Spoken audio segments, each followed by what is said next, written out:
Alessandro Righi e Paolo Tolotto, eccoli candidati sindaco a Motta di Livenza. Righi, assessore ai lavori pubblici dell'amministrazione uscente, 33 anni, architetto sposato, ad agosto diventerà padre per la prima volta.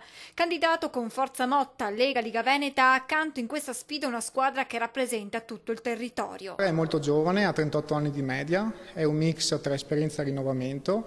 Un mix esperienza sono 6 candidati consiglieri, di cui uscenti. Alessandro Righi ha già ben chiare le priorità da realizzare a Motta. La sicurezza, continuare con la sicurezza dei nostri cittadini, con la videosorveglianza, con il controllo del vicinato, l'aumento dell'attività per quanto riguarda il supporto alle famiglie. 65 anni, sposato, padre di 3 figli, imprenditore, Paolo Tolotto, candidato con la lista Motta Unita, è pronto alla sfida insieme ad una squadra che ha la giusta età, la giusta esperienza, con persone preparate in ambiti diversi, dalla scuola al settore tecnico. Un territorio delicato dal punto di vista ambientale, quello di Motta di Livenza, per quanto riguarda il rischio alluvionale, ed è su questo aspetto che punta l'attenzione Tolotto. Promuovere un referendum per costringere una volta tanto le istituzioni superiori, e mi riferisco alle regioni, entrambi, Friuli e Veneto,